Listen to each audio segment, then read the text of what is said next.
Hello, family. Welcome back to another episode of Conserving 915. We are your hosts. I am Angel. El pinche Steve is here. What's up, guys? I'm Ruben. We have an absolute fire episode. I know I've said that a couple times before, and they have been fire, but like this one's extra fiery today. Have you guys been following a little bit of what RFK Jr. has been saying lately? Yep. So he was put in place as our HHS secretary, I believe. So he's been putting in, I guess, some key players here and there throughout the industry, well, throughout the government agencies anyway. And he's been wanting to shake things up. He's noticed that Americans are a little bit sick. Unfortunately, the situation is getting worse and worse year by year. And it seems like he said he's determined to do something about it. But you all heard a little bit about it? Yeah, he wants to get rid of the food dyes, right? Well, I guess that's one of them. Yeah. Well, that's one of them. I know there's more that I don't want to get into right now. I guess because seed oil thing, right? Because they're the official, huh? I'm not sure if he's talked about the seed oils, but hopefully he will in the future. Oh, okay, let's see. But let the man cook. This is from focalpoints.com. The author is Nicholas Holscher, MPH. I guess that's a Master's of Public Health, right? Breaking FDA. I thought that was how fast he ran. Oh, good. Good Sorry. one. All right. No, it was a good one. David would have definitely appreciated that one. Yeah. He's the dad here, guys. Sorry, Ruben. I know. Breaking FDA to remove toxic artificial food dyes from U.S. food supply and medications. So, you guys remember we also talked about this? How I guess in Canada, like the food dyes that they use And in Europe, they have their cereals pretty much like derived from natural sources. from beets and other dyes, yeah, other natural stuff, Oh, wait. other natural things. Petroleum has carbon. That makes it organic, too. True, No? true. I don't know. This is what you guys read about. He's kidding, guys. No, but I have read all these dyes contribute to kids being hyperactive, and even there people suspect them of causing autism, right? Or at least contributing to cancer and all these other things. Yeah. We're about to read right here what McCary said. What's this? In a landmark move aimed at addressing the chronic disease epidemic, FDA Commissioner Dr. Marty McCary announced today that the agency will eliminate petroleum-based synthetic food dyes from the American food and drug supply. So this next paragraph is a little bit about what Ruben was just That just kind of sounds bad, no? Petroleum-based? Like, For the last 50 years, American children have increasingly been living in a toxic soup of synthetic chemicals, said McCary, highlighting growing scientific evidence linking artificial dyes to conditions like ADHD, obesity, diabetes, insulin resistance, cancer, allergic reactions, and genomic damage, DNA damage. Oh, there goes the human genome, then. Yep. McCary cited a double-blind, placebo-controlled Lancet study by McCann et al. that found artificial colors lead to increased hyperactivity in children, which you just said. Food additives and hyperactive behavior in 3-year-old and 9-year-old children in the community, a randomized, double-blinded, placebo-controlled trial. So sometimes it makes you wonder, like, is there really something wrong, like, with your kid because of his attitude, the way he is, just naturally like him? Or is it possible that maybe he's just like filled with a whole bunch of toxic stuff that's leading to this ADHD? like, is he actively deciding to be rebellious and bouncing off the walls, or can he not help it because all these things are in his Takis and all these other things, right? Cereal. Yeah. So here's the interpretation of the findings from the article. Artificial colors are a sodium benzoate preservative or both in the diet result in increased hyperactivity in 3-year-old and 9-year-old children in the general population. So, I don't know, maybe... This takes a while. You have to really kind of read this on your own and, right? I mean, come up with your own conclusions. Well, let's just do a quick reading of the summary right here. I think they linked the conclusion. The trial included 153 children aged 3 and 144 aged 8 to 9 who consumed drinks with or without common food dyes and sodium benzoate. Mix A and Mix B contain combinations of widely used synthetic dyes, including Sunset Yellow. Ooh, it sounds so nice, Sunset Yellow. Tartrazine, Carmoisine, and Allure Red. Allure Red sounds all sporty, like a Corvette, right? Car. Yeah, exactly. Plus a preservative, sodium benzoate, in doses typical of a few small bags of sweets. Among 3-year-olds with high compliance, Mix A significantly raised hyperactivity levels. In 9-year-olds, both Mix A and Mix B led to higher hyperactivity scores, with Mix B showing a strong effect. The results confirm behavioral impacts from these additives in the general child population. So yeah, maybe so I guess these are Steps. the steps that McCary is working on. One, establish a national standard and timeline to guide food manufacturers in transitioning from synthetic dyes to natural alternatives. Revoke authorization for non-producing synthetic colorings such as citrus red number 2 and orange B within the coming weeks. And then here's I guess a biggie that's been making the headlines and some of the more common news publications, but eliminate 6 remaining dyes currently in use: red dye number 40, yellow dye number 5, yellow dye number 6, blue dye number 1, blue dye number 2, and green dye number 3. The target removal date by the end of next year, 2026. That's gonna throw Skittles off the rails, no? It's all the Skittles colors. Is that why they start tasting like petroleum? Is that what? Is that why they start Oh, tasting I started like taking like petroleum? petroleum. Yeah, I don't know. Sometimes I wonder too. I like Skittles. But I don't know if you all know like the answer to this question, but if it's really simple for like Europe and Canada to use natural colorings, natural flavorings, like from beets, like Ruben was saying, like for the red, like why wouldn't they just do it here? Is it really? Because they're not placing the grand majority of their money into their military. but you know what? True that. But even at that, like I get what you're saying. It'd be nice if tomorrow this is the way it's gonna work now. But I guess if you compare it to this has been going on since the 50s. I guess since nothing had been done for 50, 70 years, we see something being done now. So that's kind of good, no? Yeah, I'm definitely happy about that. But It'd be nice if we could get it faster. If it's like toxic to the kids, I just figured they know it, and he really believes what he's saying. Like, damn, Why give them all this time, right? They can get it done right away. exactly. Like, hey, Executive guys, action. There was a lot of executive orders, right?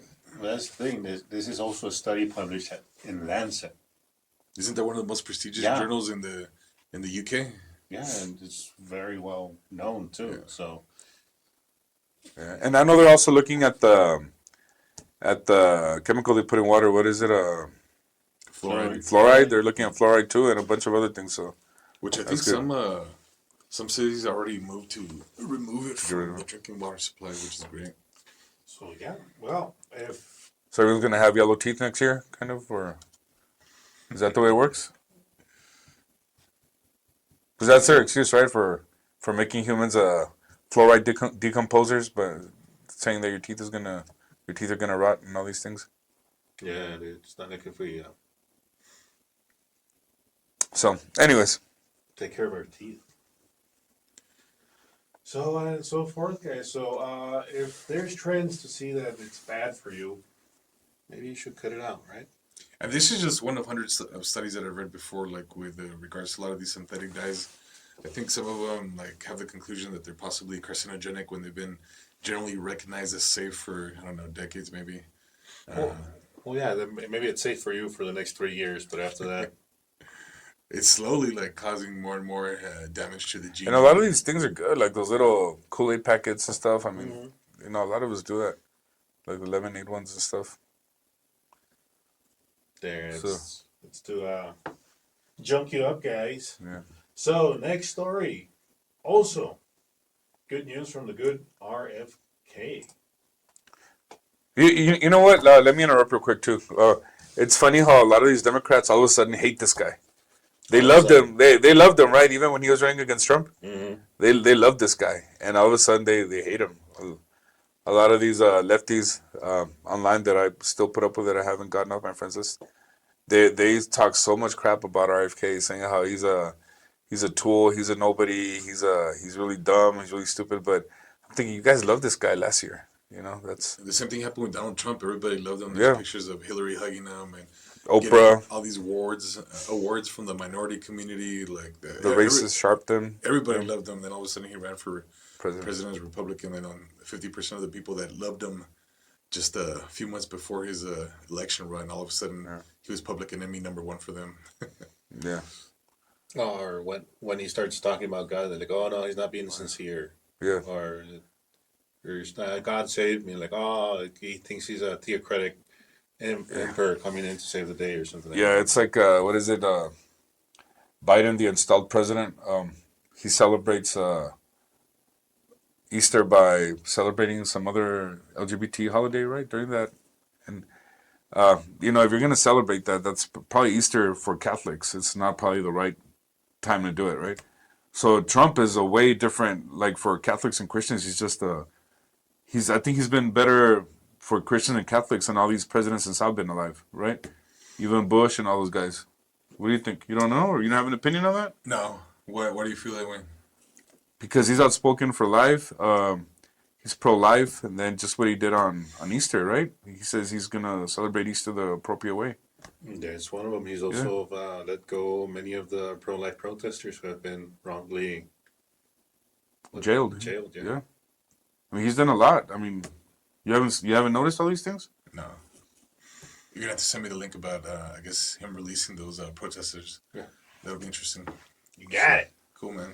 So, once again, from RFK Jr., launches long-awaited offensive against deadly COVID-19 mRNA shots. So, not only are they not effective, they're not safe. According to this. Do you think it was effective to some people or no? I doubt it. Because I still have friends that are like, yeah, man, I'm gonna keep on taking the boosters. I mean, me personally, I never even took one. But I have friends that are still like, I mean, as much as I say, you know what, I'm glad I didn't take it, they say they're glad they did take them along with all the boosters. So, I'm wondering if it did work out for some of those guys. And some of those guys have gotten more sick than I have. I think I've got COVID. Well, I got COVID once for sure when it first started. And I was sick like 5 months ago. I don't know if I had COVID because I was really sick, but I got over it. But my friends that got all boosted, seems like they get sick more often, from those things. But the thing is that it is already out of the bag that we know for sure that the whole COVID-19 vaccines that came out, we didn't have the sufficient data to back them up. And it's already come out that it was a lab leak, right? It's not a conspiracy theory. Before you were crazy if you suggested that you even thought it was a lab leak, but now it was bat soup or someone ate a dirty snake or whatever in Wuhan, right? Mm-hmm. But now it's admitted that it was a lab leak, right? From one of those gain of function labs. Gain of function labs. So I'm thinking whoever leaked this purposefully or by accident, I mean, you're responsible for millions of people dying, right? That's a serious thing. I'm wondering why haven't they gone after anybody yet? Or unless they're going after someone, we don't know about it. I mean, if you're tasked with with creating these new diseases and keeping them isolated, I mean, that's a pretty big screw up to let it loose by accident or on purpose. So I'm wondering if we're ever going to find out who was responsible for all these things. What do you guys think? Another leak coming up, Dr. Anthony Fauci net worth nearly doubled from 7.6 million to about 15 million during the COVID pandemic. So, Plenty of speaking engagements, huh? yeah. The thing is that all I know is that they used this as guinea pigs. So some people had a placebo effect. Some people may have taken some advantage out of it. I don't know. There's way too many cases that are not being studied. And a lot of people have been injured. Like there's a direct correlation between their sickness and receiving the vaccine. That's what I was going to say. Like, I thought I had read a study that we had covered on this show before where even a single vaccine reduced the efficiency and effectiveness of the innate immune system. And after each vaccine, it progressively got worse and worse. So it's weird. It is weird. So let's see what RFK says.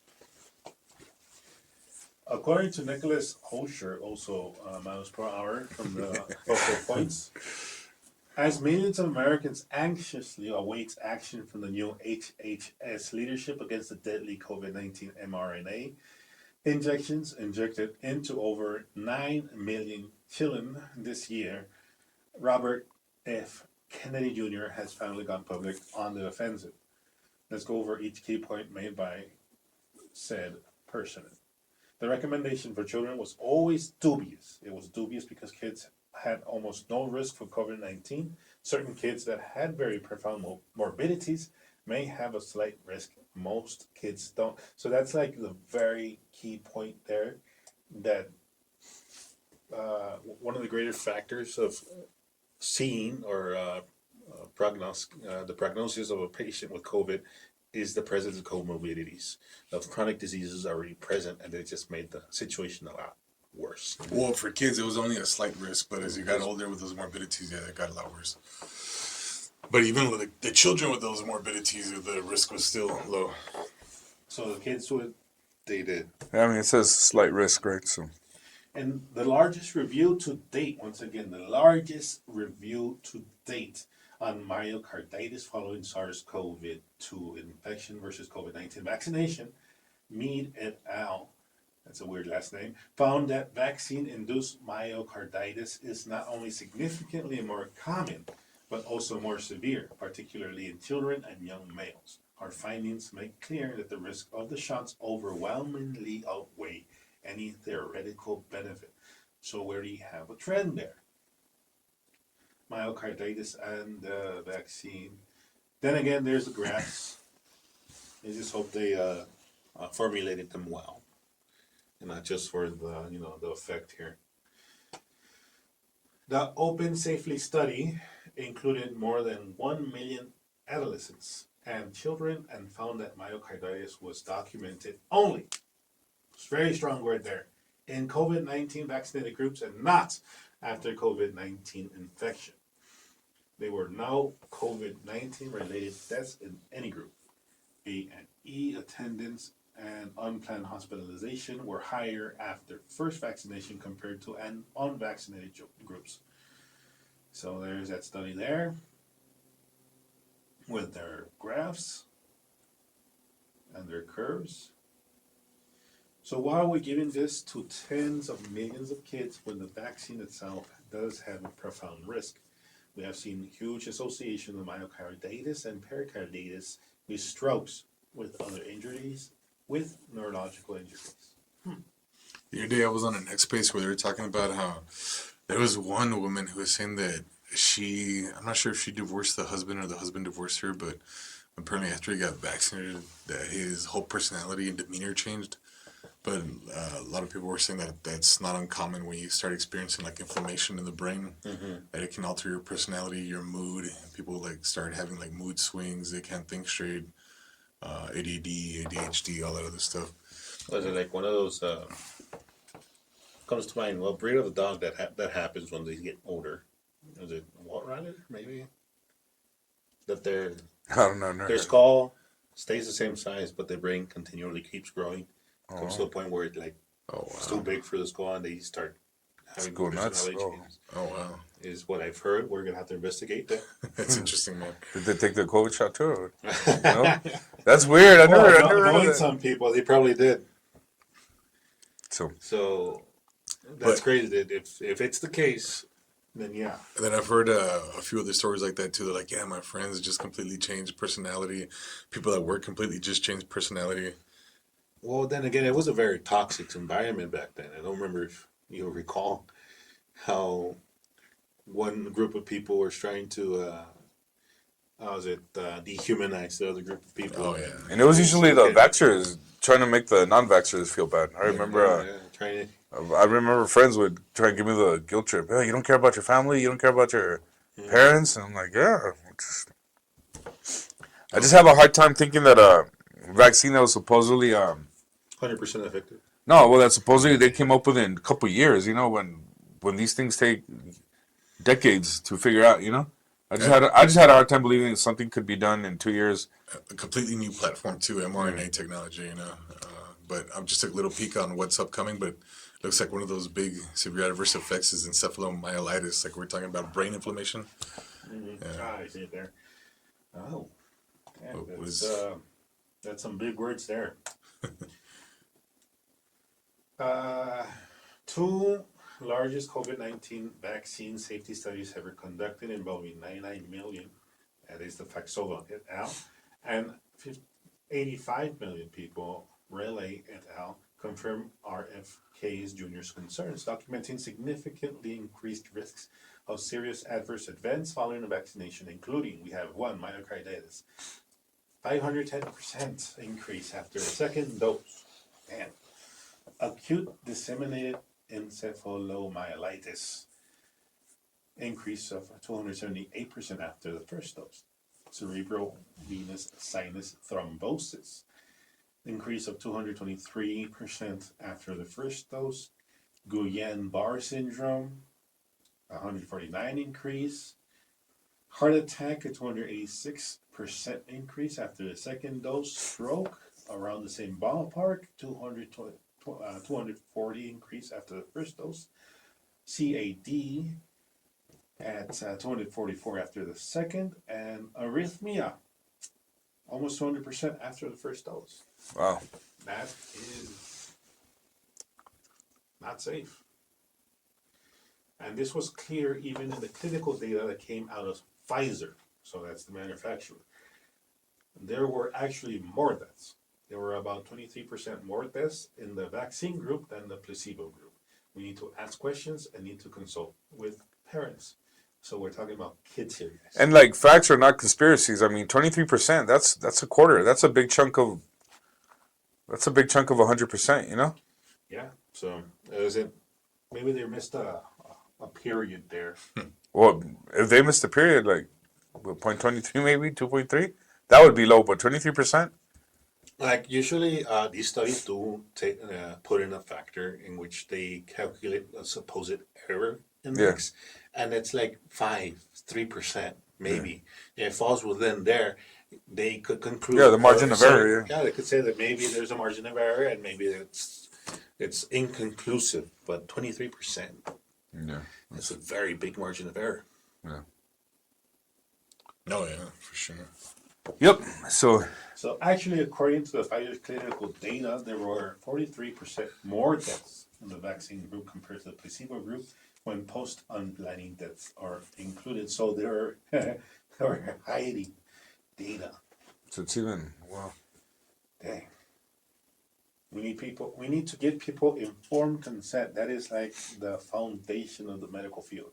And we shouldn't be making recommendations that are not good for the population, evidently. And then like a lot of people that were kind of blackmailed, you could say, into taking the shot because they were threatening them with losing their job or not. Military. The military, yeah, and now that's good for the people that didn't do it, that didn't fall for it, you know. But that is kind of messed up. That, and in addition to that, it kind of makes you think a little bit about some of those people who have testified in Congress, like Maddie Daguerre and her family, who was eliminated from the trial. I think according to the paperwork from Pfizer, it was that she had a stomach ache, so that's why they took her out. But it turns out, like, I think she had to use some sort of a feeding tube, like she couldn't eat anymore. She was wheelchair bound.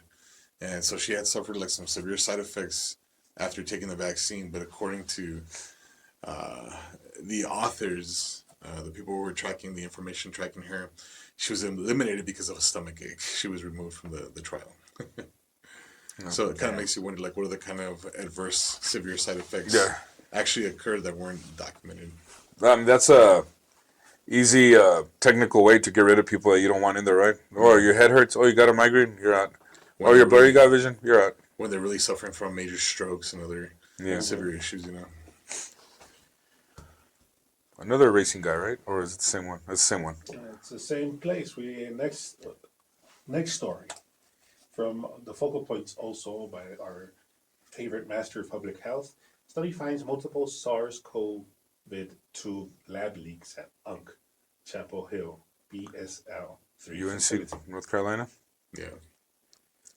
The study, authored by doctors Stephen Massey and Stephen Quay, titled "The Illusion of Biosafety During the COVID Research." Multiple apparent occult lab-acquired infections are identified under BSL-3 conditions at a premier U.S.-based coronavirus laboratory. It was just uploaded to the Zenodo preprint server. The study identifies 7 laboratory-acquired infections with SARS-CoV sequenced from June 2020 to January 2021 at the University of North Carolina. These infections are suspected to have originated from synthetic virus research conducted under BSL-3 conditions at premier University of North Carolina coronavirus laboratories, including the Barrick lab led by the infamous Dr. Ralph Barrick. The infected individuals virus sequences match early research stage rather than circulating community variants. The authors noted the following suppression attempts of the research. Before uploading the first version of this preprint, the authors contacted the UNC sequencing lab personnel who submitted the suspected LAI cases to GI said, but received no response. Shortly after, the authors were contacted by GSED, Washington's DC office, relaying complaints from unnamed officials at the CDC and UNC about the preprint. GI said threatened to revoke the author's access unless metadata and sequence files were removed. This pressure campaign to suppress injury, coupled with a lack of transparency from institutional actors, supports the hypothesis that these infections were potentially acquired in a laboratory setting. You got another cartridge right here. Here are the key points for the study. Frozen molecular clock.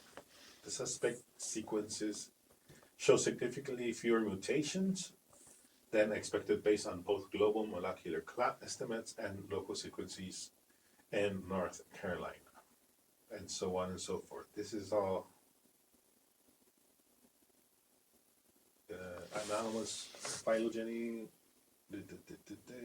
absence of dominant mutations. So these are all things that they found, right? Yes. On these infected individuals. That led them to the conclusion that these were originating from University of North Carolina, Chapel Hill.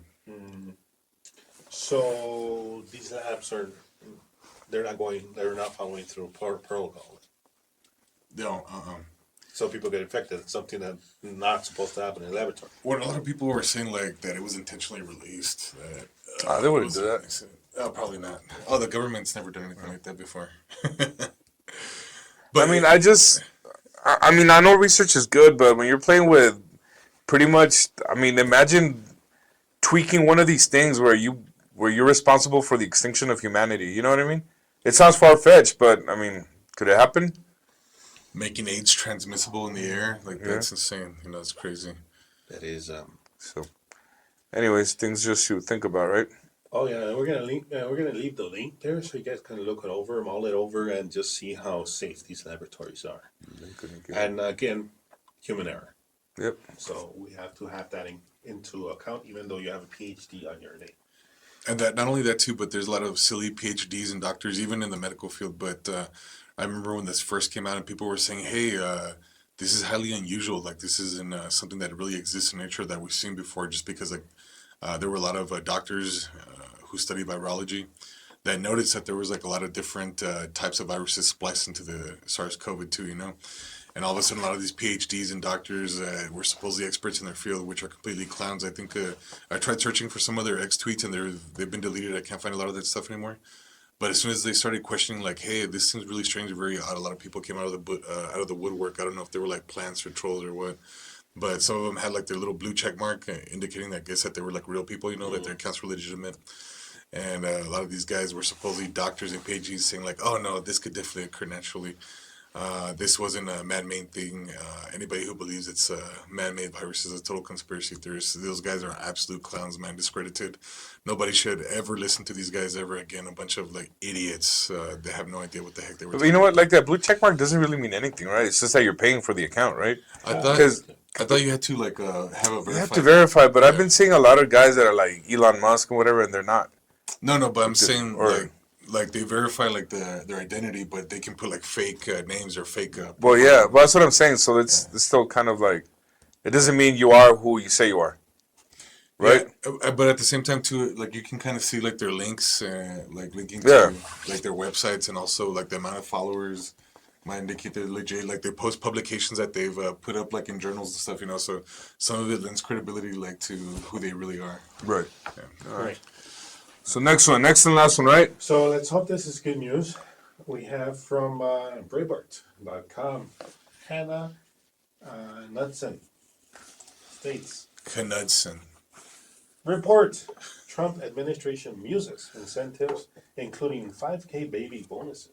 Before we even start with this, this sounds, I kind of know where it's leading, because of population decline. I guess the point is, instead of importing foreigners, why don't Americans make more Americans, right?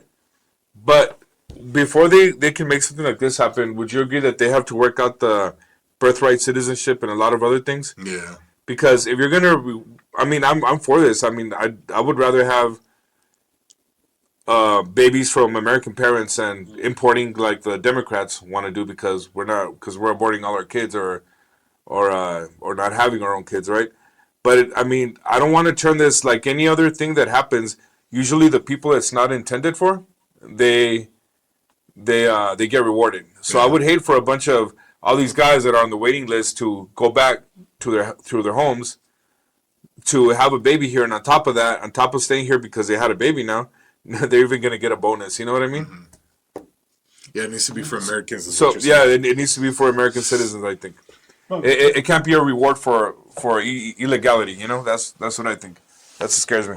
You know, the Democrats are gonna jump on this. All right, guys, all you gangbangers and stuff, you guys can have kids and get a bonus on top of that, right? Yeah, there's So- a whole bunch of caveats to this. Yeah, You know, it sounds like a good idea, but then again, it would have to be accompanied by a whole bunch of measures, yeah. controls, just to make sure it's really being used for kids. You don't want a bunch of teenagers all of a sudden. Hey, let's make a quick $5,000, you know, For or example. yeah, Oh yeah, or So- anything of this sort. yeah, Just pretty much a married American citizen. yeah. And also, before going into it, this is something that I find very dangerous. Why? Because we don't have a homogeneous culture. As in, not everyone. What do you mean by that? Not everyone upholds a certain moral code. Mm. And of course, you got, as we said, not only the illegal immigrants, also people here are going to abuse that code and end up creating very, very Fatherless babies or fatherless things like babies that. Yeah, or environments that the kids do not deserve to be in, just for a quick buck. yeah. Which is kind of weird because France also tried this, and the French people said nay. Like, hey, you have the baby. They say nay or no? No. No. Well, No. that's what I would think. Yeah. So yeah, that's the thing. Is like, this would be good in a healthy Some culture. guidelines, yeah. Or A healthy culture with a healthy moral code. yeah, So let's see what they say. It says here, and the Trump administration is reportedly considering several different ways to increase U.S. birth rates after historic deadlines, including Declines. 5,000 baby donuts. He called it. no declines, not deadlines. Decline, sorry. The New York Times reported Monday that the administration is toying with several ideas and incentives to address the lingering problem. As Breitbart News reported, the U.S. birth rate fell to an all-time low in 2023. The provisional number of births for the United States was 3,591,328 in 2023, down from 2022, which saw 3,667,758, a difference of 76,000 births. According to reports, one of the proposals to encourage women to have children includes a 5,000 baby bonus, which could be given to mothers after delivery of their child. Another proposal involves saving 30% of Fulbright program scholarships for those who are married or have children. The administration is also considering a more educational approach, supposedly floating a government program that would help educate women about their cycles and, by consequence, have a better idea about their ovulation window and the ideal time to conceive. So this is a total radical change from the Democratic point of view, right? Where they tell you to abort your babies, and then all of a sudden we're in place and time where, like, at least here in El Paso, schools are closing because there's not enough kids. Yeah. Schools are closing because, like, we're kind of seeing the natural backlash of not wanting kids, of wanting to. I mean, I hate to say it like this, but killing your kids. You know what I mean? Like through abortion. So now we're the Republican administration right now is trying to fix that. You know, and it's like I said, it's a total radical change from importing possible criminals to having our own American babies. Mm-hmm. Is there anything wrong with preferring to have your own baby? And I would say any country, right, wants to have babies that are coming from their own culture, their own people. No, isn't that the normal thing to do? Like self-preservation. Yeah. Well, like the children typically will take on the customs and the culture right of the Oh, parents. yeah. So, anyways, I'm just pointing out the radical change between Which is parties. Which is kind of weird that they didn't include it because there is a certain percentage that is calculated that once the birth rate falls under that percentage or that particular number, you no longer have a replacement. A grow, yeah. It's A like growing 2 society. point something, right? Like Yeah, yeah. something like that. So the thing is that that means your culture is dying, basically. Yeah. And that's kind of funny that they didn't place it here. Let's just cover this last point here. The policy experts and advocates of boosting the birth rate have been meeting with White House aides, sometimes handling overwritten proposals on ways to help or convince women to have more babies, according to 4 people who have been part of the meetings who spoke on the condition of anonymity to discuss private conversations. However, the Times makes it clear the Trump administration itself has yet to say what ideas it is realistically considering to boost declining birth rates. So there's a problem, and we have to solve it. And we're not solving it by being a culture of death Right. and of egotism. And if you think about it, $5,000 to save the country per kid, that's pretty cheap concerning all the billions we give for. Well, they've been finding out, with fraud with the USAID. I mean, this is nothing, right? To save the country, $5,000. That's pretty good. But then again, as we said, it has to be accompanied by the educational the aspect, which I hope they're taking into consideration. It's a great idea, brand new idea. Has to be To help implemented the responsibly. Yeah. Yeah, you like You can't reward bad behavior. no, Like that's what usually happens with all these things. and it will be helpful for the government to actually try to help the families in other ways, like because apparently it's not enough. Yeah. Unless David always said that he's swimming in money, right? He's able to afford like 5 places. He has a mansion around there. We're talking about David, your brother. Yeah, my brother. Yeah. Well, he's on vacation right now He's somewhere, like right? in the Cayman Islands or something like that. Saint Tropez. Oh, you should have seen his brand new van. That Lamborghini minivan. Yeah, That sweet yacht. that's really sweet. Yeah. So yeah. JK. Slash S, guys. He broke. Unfortunately, yeah. Yeah. Oh, all of us. So welcome to the boat, guys. Let's see if something floats in regards to these measures, because a healthy society is a society that takes care of its families. It's one of the points I would like to. Oh, you're turning into a radical, Steve. Oh yeah, of course. Way because radical. I bought a Bible during the Biden administration. Yeah. And the FBI probably knows about And it. you're saying that a healthy society, yeah, starts with is built on strong families, and now that's pretty radical, dude. I don't know. Yeah. So once again, guys, thank you so much for tuning in. It's always a pleasure to have you guys around. Comment, tell us we're wrong, tell us that we're right, or just help us with the algorithm. It's always helpful for the movement of data. So catch us on our different social medias, and I hope you have a great day. Remember, there's still many days till Easter, so enjoy. Yep. Later, everybody.